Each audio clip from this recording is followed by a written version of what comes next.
ঢাকাতে থাকলে কিন্তু তেমন কোনো জায়গায় বেড়াতে যাওয়া হয় না। যেহেতু ওর দাদা বাড়িতে মেয়েরা কারাগারে বন্দির মতোই থাকে। এক কথায় বলা যায় শুধু আমি শ্বশুরবাড়ি আর বাবার বাড়ি এ পর্যন্তই। তো বাবার বাড়িতে আসার পর মেয়েরা তো খুবই আনন্দ। তার নানু বাড়িতে এসেছে। আর নানু বাড়িতে আসার পর তার খালামণিদের বাসায় যাওয়ার জন্য একেবারে রেডি হয়ে গেছে। তো হ্যালো এভরিওয়ান, আসসালামু আলাইকুম। সবাই কেমন আছেন? আশা করছি সবাই ভালো আছেন। আমি ভালো আছি আল্লাহর রহমতে। এইদিকে হচ্ছে আমি বাবার বাড়িতে বেড়াতে আসছি শীতের এই সময়তে। আর আপুরা বলতেছিল যে আমাদের বাসায় আসো, সবাই মিলে একসাথে থাকবো আর অনেক মজা করব। আর আমরা সব বোনেরা যখন একসাথে হই তখন কিন্তু অনেক আনন্দ হয়, অনেক খুনসুটিও হয়। বোনেরা এই তো একটা মহব্বত, বড় বোন থাকা মানে একটা মায়ের সমান। তো যাদের বোন আছে তারা একমাত্র বলতে পারবে যে কেমন আনন্দ হয় সব বোনেরা যখন একত্রিত হয়, একসাথে থাকা হয়, একসাথে সব আনন্দ করা হয়। আমার কাছে তো এই জিনিসটা অনেক ভালো লাগে যখন আমরা সব বোনেরা একসাথে মিলেমিশে বেড়াতে আসি বা একসাথে কোথাও যাই। তো খুবই ভালো লাগে আমার কাছে এই জিনিসটা। কথা বলতে বলতে কিন্তু আমি আমার বোনের বাসায় চলে আসছি। আর এইদিকে হচ্ছে আমার ভাগ্নেরা তো ভীষণ খুশি আমার মেয়েদের দেখে, আমাদের দেখে। তো তারা হচ্ছে দৌড়ে যেয়ে আমার ২ মেয়েকে নিয়ে তাড়াতাড়ি বাসায় চলে আসছে। এইদিকে আমার আপু চলে আসছে মাকে এগিয়ে নেওয়ার জন্য। মা যেহেতু অসুস্থ তাকে ধরে বাসায় নিয়ে যাচ্ছিল।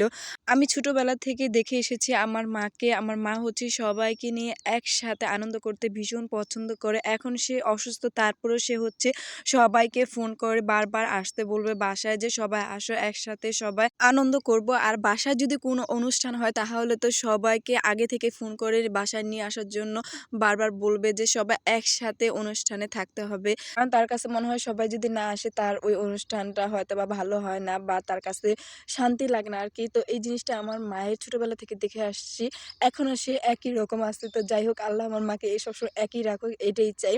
তো এদিকে হচ্ছে আপু দুপুরের জন্য ইলিশ মাছ দু পেঁয়াজু করে মানে সাদা করে সুন্দর করে রান্না করছিল। এই তরকারিটা আমার মায়ের হাতে খেয়েছি, আমার খুব ভালো লাগে।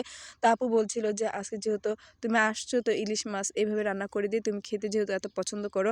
এইদিকে রান্না করতে করতে কিন্তু দেখেন আমার আপু হচ্ছে গাছ থেকে অনেকগুলো সুপারি নিয়ে আসছে। দেখেন সুপারিগুলো দেখতে এত সুন্দর ছিল যে মনে হচ্ছিল কাঁচাই খেয়ে ফেলি, দেখতে খুবই সুন্দর লাগছিল, একেবারে রসগোল্লার মতো। এইদিকে কিন্তু প্রচুর পরিমাণে হচ্ছে সুপারি গাছ আছে। তো সুপারি গাছ থেকে হচ্ছে এই সুপারিগুলো কিনে নিয়ে আসছে আপু।